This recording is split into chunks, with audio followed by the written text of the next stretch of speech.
네, 여러분 안녕하십니까? 계속해서 뉴스투데이 제주입니다. 김태엽 서귀포시장 예정자에 대한 인사청문회에서는 음주운전 사고와 편법 증여 등 각종 의혹과 질타가 쏟아져 나왔습니다. 도의회 인사청문특위는 김태엽 예정자에 대해 부적격 판단을, 안동우 제주시장 예정자에 대해서는 적격 판단을 내렸습니다. 김찬년 기자입니다.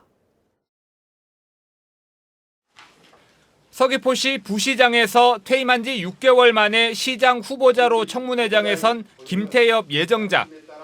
김 예정자는 논란이 된 자신의 음주운전 사고를 의식한 듯 청문회 시작 모두 발언을 통해 공식 사과했습니다. 저희의 한순간의 구릇된 판단과 행동으로 인하여 서귀포 시민께 큰 충격과 실망을 안겨드려서 진심으로 사죄의 말씀을 드립니다. 하지만 의원들의 질타는 계속됐습니다. 800만 원의 벌금을 내신 분이 예를 들어서 서귀포시장이 된다면은 우리 제주도 공직자들은 뭐지? 서귀포시청 공직자들은 뭐지? 이런 생각이 들어요. 아들에게 무상으로 토지를 사용하도록 하고 임대료와 모친 조의금 7천만 원으로 대출을 갚아준 것도 편법 증여 의혹에 휩싸였습니다. 토지 사용분에 대해서 받았던 게 없다. 공짜다. 이것도 증여입니다. 그리고 건물에 대해서도 지금 5천만 원 대해서도 이것도 증여고요. 증여라고 생각을 못했습니다. 아니, 어떻게 5천만 원 이상이면 누구나가 다 알아요. 증여라는 걸. 김 예정자가 비서실장 재직 당시 가족의 공기업 사장 임명과 승진, 취업 청탁 의혹도 도마에 올랐습니다. 그러니까 제가 너무 예외가 그리고 우연히 겹치면 이걸 뭐라고 설명을 할 것이냐라고 하는 거에 전 도저히 답을 찾을 수가 없었어요. 그래서 제가 정말로 예정자님은 갑 중에 갑 능력자다. 30년 만에 영구가 된 겁니다. 그게 근데 참 우연하게도 비서실장 하실 때 되셨어. 그래서 안타까운 오히려 거예요. 제가 공무원 생활 해오면서 저 때문에 집사람이 피해를 봤습니다. 김 예정자와 부인이 경매 등으로 산 농지를 놓고 농지법 위반과 기획부동산 거래 의혹도 제기됐습니다. 예정자 배우자가 매입한 땅입니다. 어딘지 아시겠습니까? 네, 알고 있습니다. 본 의원은 이게 누가 봐도 주택용 토지로 소위 우리 그 기획부동산이죠. 농지를 싸게 매수해서 분할 판매한 걸로 이렇게 보여집니다. 공직자 생활이 얼마 안 남았기 때문에 공기 끝나면 뭐 하겠습니까? 소일거리로 해야 했습니다. 이 공직자 생활 아직 많이 남았을 때 이거 사셨습니다.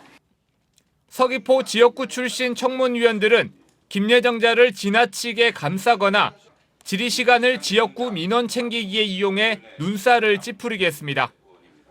도의회 인사청문특별위원회는 의혹이 쏟아진 김태엽 예정자에 대해서는 부적격 의견을, 안동우 제주시장 예정자에 대해서는 적격 의견으로 청문 보고서를 채택한 가운데 원희룡 지사의 최종 임명에 관심이 쏠리고 있습니다.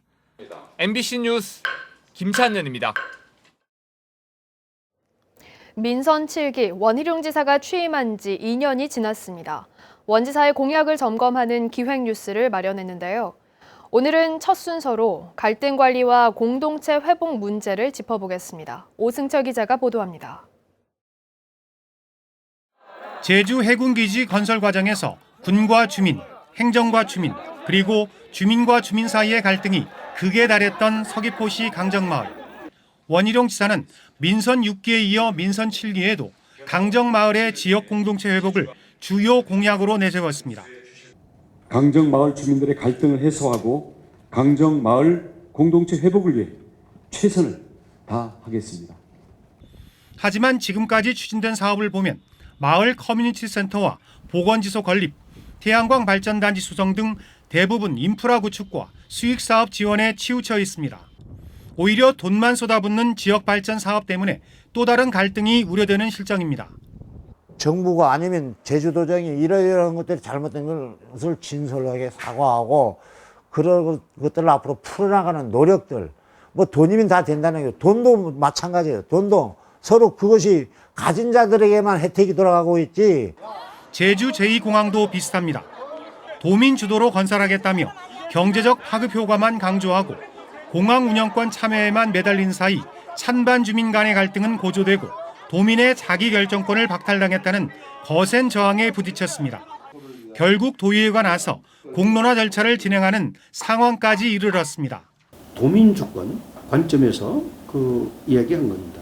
따라서 모든 것은 그 도민이 그 정책 참여에 의해서 그 결정하는 것이 가장 민주적인 방법이라고 갖고 부자업 선얼리 동물 테마파크와 대정 해상풍력 발전 사업을 놓고 주민 사이의 의견이 첨예하게 갈렸지만 원도정은 제대로 갈등을 조정하지 못했다는 비판을 받고 있습니다. 갈등이 예상되는 공공정책에 대해 사전에 갈등 영향 분석을 하고 갈등 조정 협의회를 통해 이를 조정하는 내용을 담은 조례가 최근 제정됐다는 게 그나마 성과라면 성과입니다.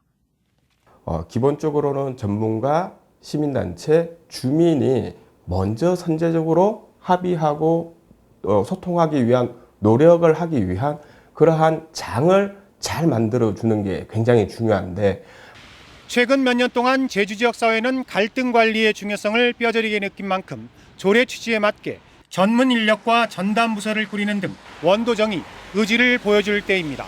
MBC 뉴스 오승철입니다.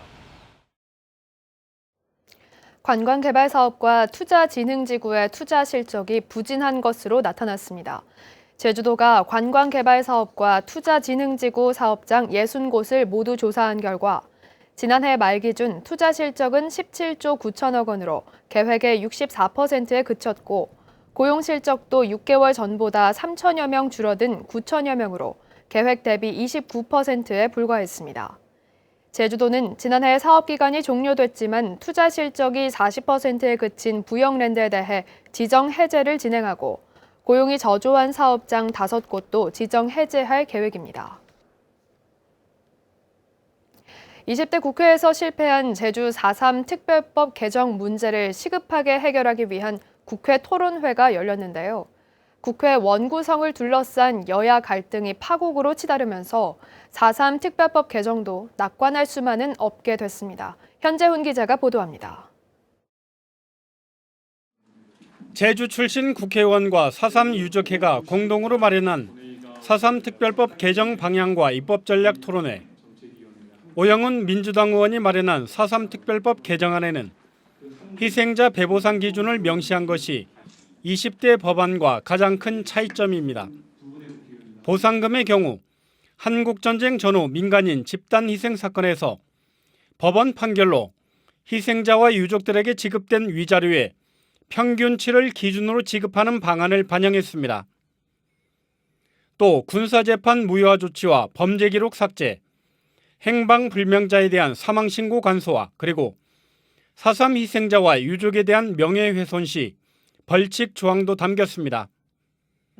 20대 국회 당시 정부의 소극적인 입장이 야당 반대의 빌미가 됐던 만큼 정부의 명확한 입장 정리가 필요하다는 의견이 제시됐습니다.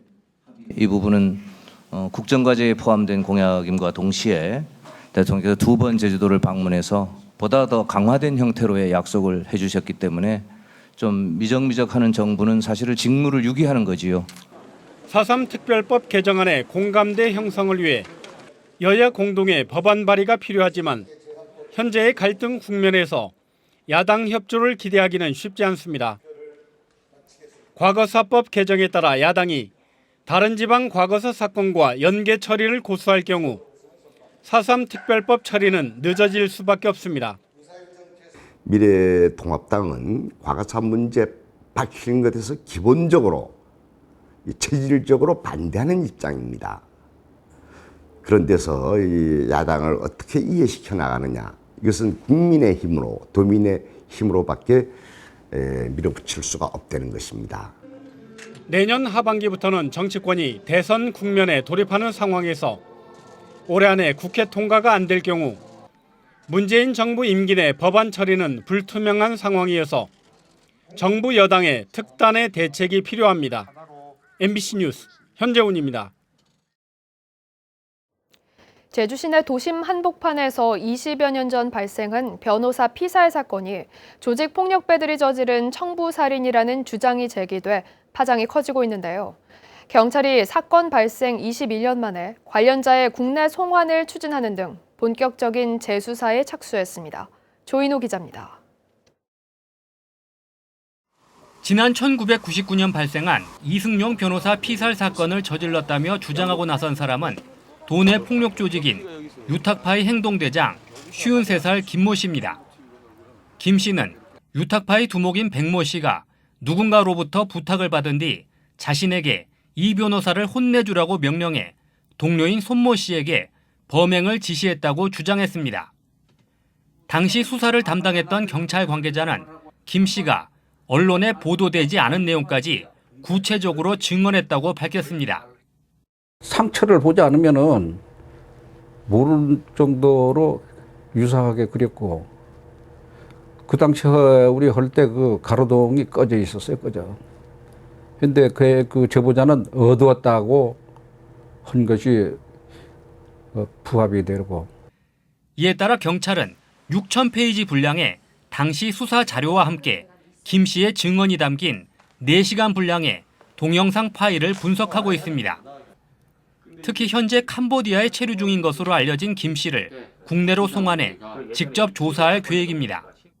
신속히 그 방송 제보자를 만나서 그 진술의 신빙성을 먼저 확인하는 게 중요하다고 보고, 다각도로 그 방송 제보자를 만날 수 있는 방법을 좀 강구하고 있고요. 문제는 변호사 피살 사건의 공소시효가 끝나 김 씨가 범죄인 인도 협정 대상이 아닌 데다 범인의 DNA 등 물적 증거도 전혀 남아있지 않다는 점입니다. 이에 따라 경찰은 강제 추방을 요청할 법적인 방법들을 검토하는 한편 다른 유탁파 조직원 등으로부터 추가적인 증언도 확보할 계획입니다. 1970년대부터 도내 유흥가에서 활동해온 폭력 조직인 유탁파는 지금도 50여 명이 활동하고 있는 것으로 알려졌습니다. 경찰의 이번 수사로 그동안 소문만 무성했던 제주 지역 폭력 조직들의 실체도 드러날지 주목됩니다. MBC 뉴스 조인호입니다.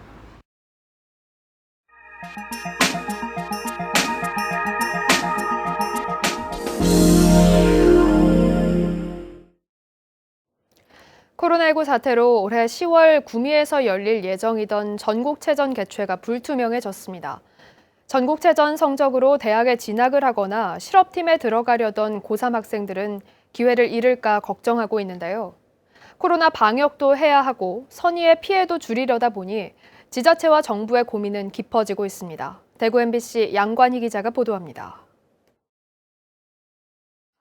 1919년 처음 열린 전국체전은 1950년 한국 전쟁으로 취소됐던 때를 빼고는 지금까지 매년 이어졌습니다.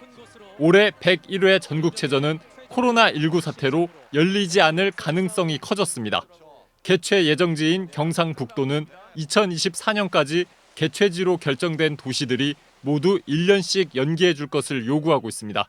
이미 시설비 등으로 예산 1,459억 원 가운데 86%를 쓴 만큼 취소보다는 수년을 주장하고 있습니다. 다른 도시들은 다 협조할 뜻을 밝혔지만 내년 개최 도시인 울산의 협조가 관건입니다. 어제 이철우 경북도지사는 울산시장을 만나 수년을 요청했지만 울산도 이미 내년 개최를 위해 예산을 200억 원 넘게 써 난감한 상황입니다. 취소든 수년이든 올해는 전국체전이 열리지 않을 가능성이 커져 전국체전을 준비하는 학생들에게는 비상이 걸렸습니다. 당장 고3 학생들은 전국체전 성적에 따라 대학 진학을 선택하거나 실업팀 연봉 협상에 나서야 하기 때문입니다. 그렇긴 한데 그래도 있을 수도 있으니까 최대한 열심히 몸 관리하고 있습니다. 고3 마지막 전국대회인데 많이 좀 실망감이 클 것 같습니다. 학생과 교사 등은 47개 종목별로 무관중으로라도 경기를 치러야 한다고 말합니다. 특히 고등학교 3학년 학생들의 대학 진학이나 실업팀 취업 문제 해결을 위해서 다각도로 열심히 노력을 기울이고 있습니다. 정부는 지자체, 방역당국과 협의를 거쳐 학생들 피해를 최소화하는 방향도 함께 담아 수년 또는 취소를 다음 달 초 최종 결정할 방침입니다. MBC 뉴스 양관입니다.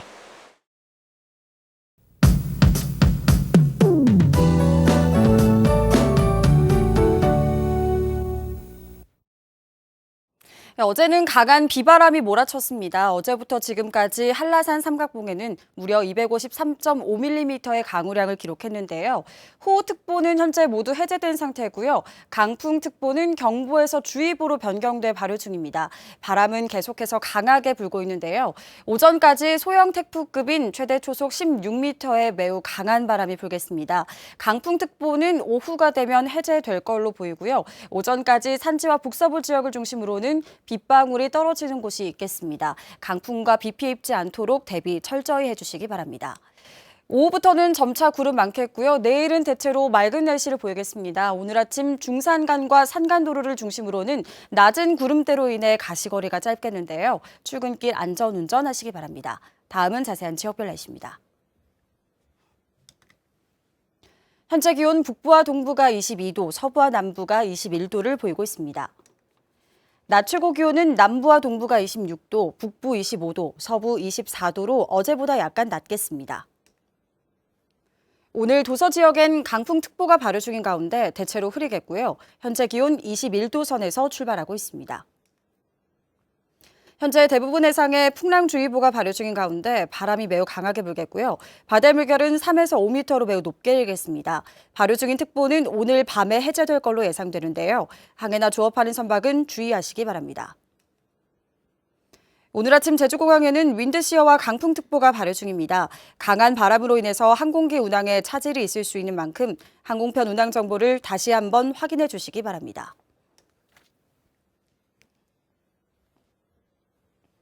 주간 날씨입니다. 당분간 비 소식 없이 흐리다가 일요일부터 다시 장기간 비가 내리겠습니다. 날씨였습니다. 제주대학교 학생비상대책위원회는 어제 제주대 본관 앞에서 기자회견을 열고 비대면 강의에 따른 등록금 일부를 반환하라고 요구했습니다. 이들은 코로나로 인한 온라인 수업은 강의의 질이 매우 떨어졌고 도서관과 건강증진센터 등 등록금을 납부한 학생이라면 누릴 수 있는 시설 사용권도 제한받았다며 대학 측에 1학기 등록금 사용 내역을 공개하고 등록금 일부를 반환하라고 주장했습니다.